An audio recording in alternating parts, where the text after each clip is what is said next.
Hello, welcome to Nightline. I'm Nakia Basharudin. The top stories. Additional 160 million ringgit channeled to hospitals to fight COVID-19 second wave. And government may use military to enforce a movement control order.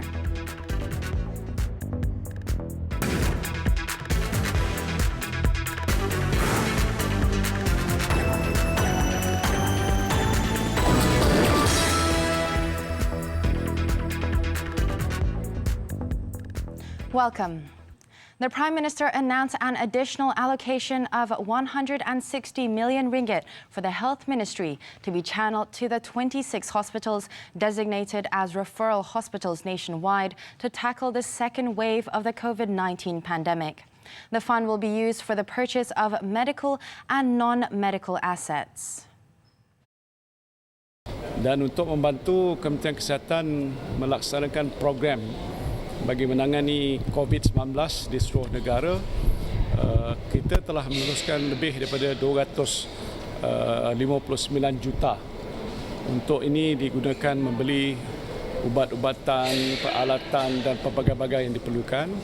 Ada lagi permohonan 160 juta yang dikemukakan pada Kementerian Keuangan. Saya akan beritahulah pada Menteri Keuangan supaya kita dapat luluskan dengan seberapa segera, kerana ini adalah suatu krisis yang agak serius yang tak boleh kita lengah-lengahkan. The Prime Minister said this after a briefing by Johor Health Director Dr. Aman Rabu at the Permai Hospital in Johor Bahru on the ongoing efforts to contain the spread of COVID-19.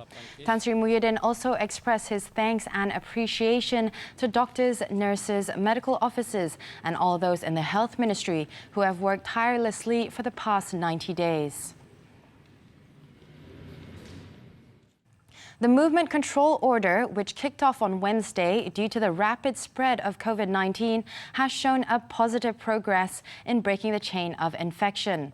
Health Minister Datuk Sri Dr. Adham Baba said the number of new cases has reached a plateau, despite reporting 110 new COVID-19 cases on Thursday, bringing the total number of cases in Malaysia to 900. Contoh 16 125, 17 120, 18 117, hari ini 110. Dia dah mula plateau. Ini tanda baik kepada kita punya perintah ataupun cara kawalan. Kita tidak membandingkan dengan kadar kematian, kerana kadar kematian itu ialah worst case scenario yang berlaku pada pesakit COVID-19. 1 meter. He was speaking to the media during a daily media conference on COVID-19 in Putrajaya on Thursday. The minister said screenings done on health officials and the social distancing practice by the public had also helped break the chain of infection. Datuk Sri Dr. Adham also revealed that 63 of the 110 new cases were linked to the Tabligh gathering cluster at Masjid Jami in Sri Petaling, which brings the total number of linked cases to 576. 15 patients have recovered, with 821 patients still receiving treatment in hospitals. Of these numbers, 20 patients were receiving treatment in the intensive care unit. The first day of the movement control order on Wednesday saw only 60% of the public obeying the order. National Security Council's Senior Minister for the Security Cluster, Datuk Sri Ismail Sabri Yaakob, said that if compliance remains at 60 or 70%, the government may be forced to mobilize the army. Kita juga berbincang, iaitu cadangan kita, bahawa kemungkinan besar jika keadaan masih lagi tidak dapat dikawal sepenuhnya, maka tentera kemungkinan akan digunakan. Jadi sebelum tentera digunakan, saya percaya mungkin tidak perlu. Tetapi jika tidak ada pilihan, pematuhan masih kekal setakat 60%, 70%, saya percaya kemungkinan besar tentera akan digunakan. Walaupun setakat ini kita masih yakin dengan kemampuan pihak polis untuk mengadakan kawalan. Mungkin 2-3 hari pertama ini. Datuk Seri Ismail Sabri was speaking to the media after attending a special ministers' meeting at the Prime Minister's office on the implementation of the Movement Control Order. He added that the compliance rate also has resulted in the police marshalling their personnel to control the situation by imposing roadblocks, with 504 roadblocks done nationwide on Wednesday. Police had only issued warnings so far, but added that they would begin to enforce the directive more strictly if compliance does not improve. Separately, Datuk Seri Ismail said the Cabinet has decided at its meeting to form a special ministerial committee on the MCO involving 19 ministries and their respective Secretary-Generals, the Chief Secretary to the Government, the National Security Council, the Inspector General of Police and the Attorney General. Speaking on another issue, Datuk Seri Ismail Sabri said that the 83 Malaysians who are currently in Indonesia to attend the now cancelled international Tabligh gathering will be put under quarantine on their return home. He added that the Immigration Department has been notified of the government's decision and will be monitoring all international entry points in the country to identify the individuals. Kita pun tak tahu bila dia balik, tetapi Immigration telah pun alert perkara ini dan pihak polis sekalipun juga alert untuk memantau mungkin jalan-jalan tikus yang mungkin mereka lalui. Untuk pengetahuan, kalau persoalannya bagaimana mereka boleh lepas keluar. Mereka keluar sebelum perintah larangan ini dilaksanakan. Jadi mereka keluar earlier. Masa itu semua orang bebas lagi. Especially kita cuma sekat pergerakan ke 5 buah negara saja, termasuk China, Italy dan sebagainya. Indonesia tidak termasuk. The program in Goa and Sulawesi, which was estimated to have attracted over 8,000 people, was called off on Wednesday for fear that it could help spread the COVID-19 virus. The cancellation of the event comes just weeks after a similar gathering in Malaysia led to hundreds of individuals being infected by the virus. In the meantime, Malaysia has proposed that its citizens working in Singapore be provided with accommodation in the Republic. Keadaan masih lagi tidak. Kita telah pun berhubung dan berbincang, Perdana Menteri kita telah berbincang dengan Perdana Menteri Singapura. Saya berbincang dengan Menteri Pertahanan Singapura. Menteri Kanan Datuk Seri Azmin dah pun berbincang dengan pihak Kementerian Luar dan juga Menteri Ekonomi Singapura bahawa kita sedang berunding dan kita telah pun mencadangkan supaya pekerja kita seramai hampir 300,000 tersebut dibenarkan meneruskan pekerjaan di Singapura dengan syarat Singapura menyediakan tempat tinggal untuk mereka. Jadi perkara ini sedang dalam perbincangan. InsyaAllah kita akan umumkan.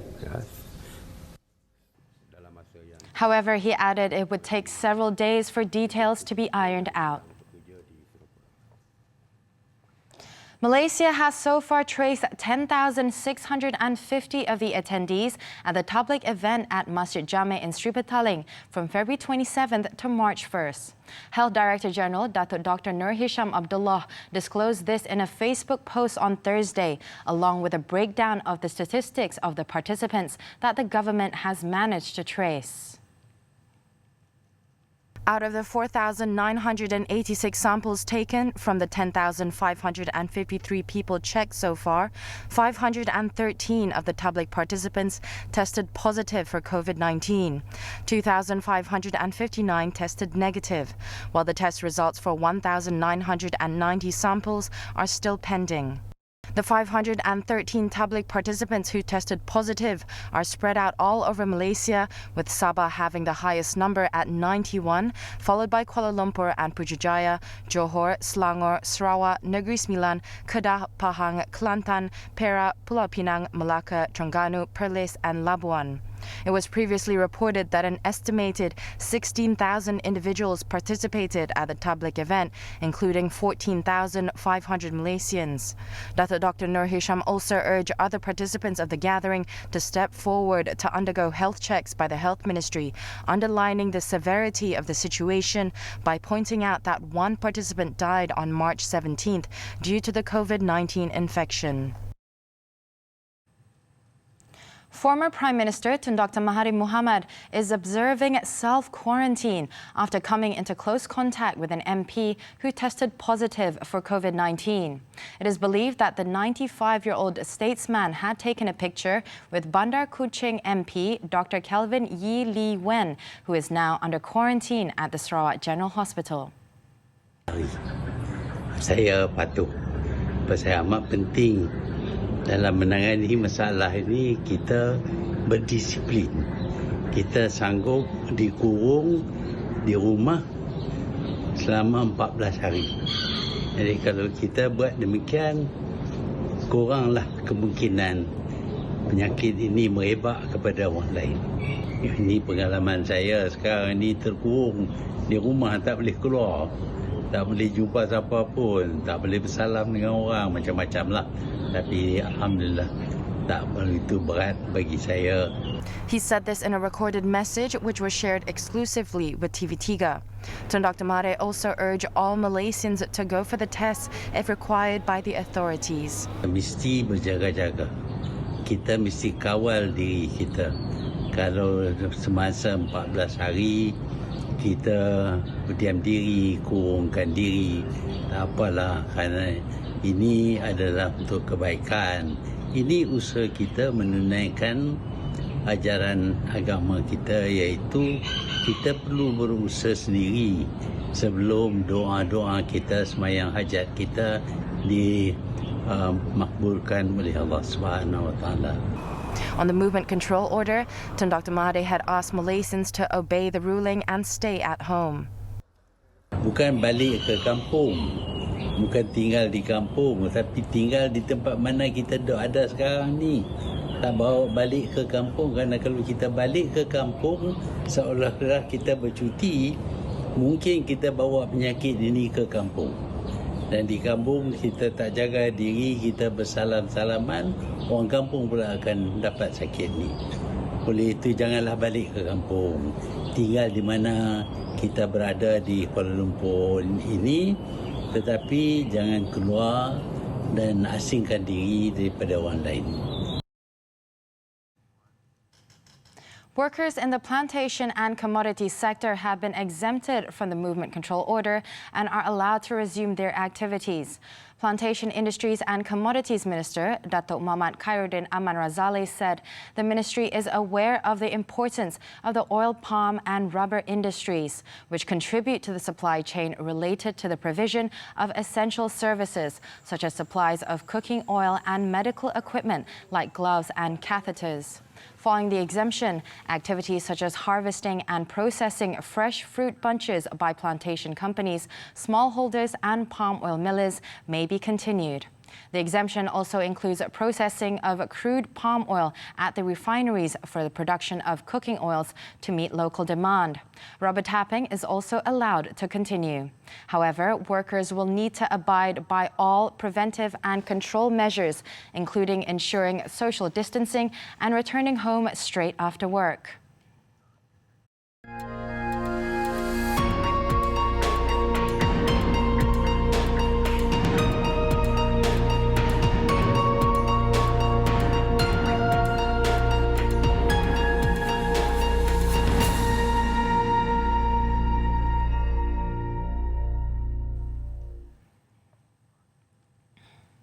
Several banks in the country have decided to provide leeway for customers to repay their bank loans as the COVID-19 outbreak takes a toll on Malaysians financially. Maybank, HSBC, CIMB Bank and Public Bank, RHB Bank and Affin Bank are among banks giving the most affected customers immediate moratorium of up to 6 months for their monthly loan and financing installments. This follows calls from various parties for banks to be lenient with borrowers borrowers during this challenging period. In a statement, HSBC said it is allowing customers to apply for a moratorium of up to 6 months for loans and credit card payments. CIMB Group Chairman Datuk Muhammad Nasir Ahmad meanwhile said CIMB is offering SMEs up to 1 million ringgit in financing for a tenure of up to 5.5 years, which includes the 6-month loan repayment moratorium. RHB Bank's financial relief program also drew 119 applications from viable businesses, including SMEs, as well as individuals affected by the COVID-19 pandemic, involving 1.15 billion ringgit in financing. Meanwhile, Maybank also announced a moratorium on loan repayments for up to 6 months. Electricity bill discounts will be given to all consumers for 6 months from April 1st to September 30th. Minister of Energy and Natural Resources, Datuk Dr. Shamsul Anwar Nasara said this was to help ease the people's burden amid the challenging economic environment following the COVID-19 outbreak. According to Datuk Dr. Shamsul Anwar, the government has agreed to provide a 15% discount on electricity usage to 6 selected business sectors, namely hotels, travel and tourism agencies, shopping complexes, convention centres, theme parks and local airline offices. He added other commercial, industrial and agricultural accounts as well as domestic consumers would also receive a 2% discount during the same period, benefiting a total of about 10.4 million account holders. This means that domestic consumers will get a 2% discount during the period, in addition to the 6% that they are already enjoying. 24 Chinese nationals arrested over illegal forex trading. This and more after the breather.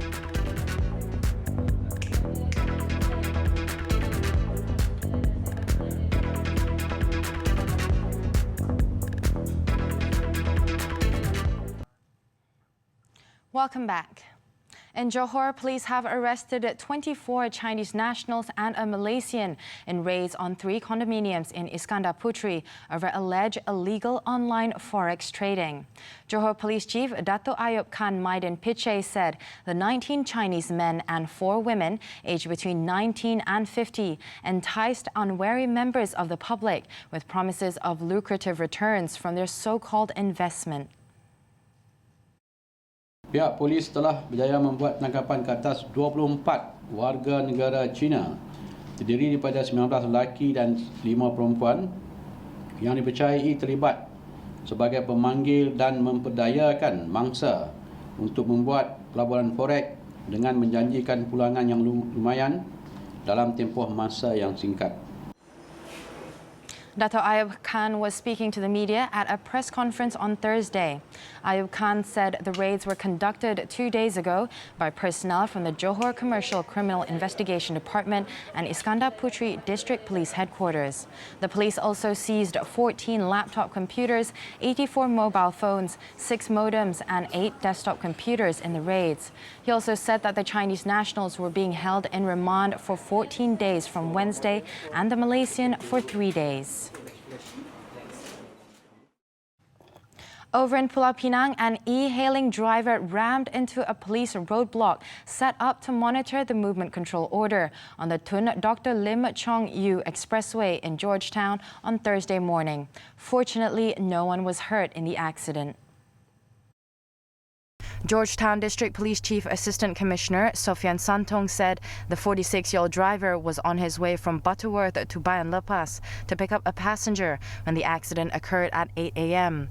Sofian said the driver has admitted to using a phone application on his mobile phone without realizing that there was a roadblock in front of him.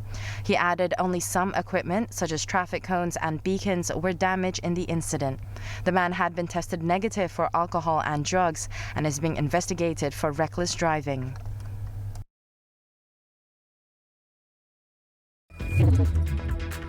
Still to come on Nightline, China reports no new domestic cases of coronavirus. Stay with us. Before we wrap up this edition of Nightline, let's take a look at what has been installed on the front pages of Malaysia's main newspapers on Friday, March 20th. Two newspapers, the New Straits Times and Berita Harian, highlights on the movement control order. While the nation's best-selling Malay newspaper, Harian Metro, focuses on the Sri Petaling Tabligh gathering. And a report on the weakening ringgit taking the front page of the Malaysian Reserve. Do get your copies today. And a total of 50,000 large outdoor LED screens lit up 18 Chinese cities on Wednesday night, saluting the homecoming medical workers who fought the COVID-19 outbreak in central Hubei province.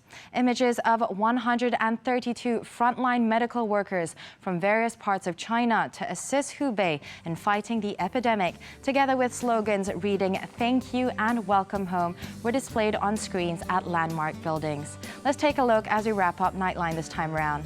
With that, I'm Rakia Bashiruddin. Thank you for your company. And to all Malaysians, please stay at home.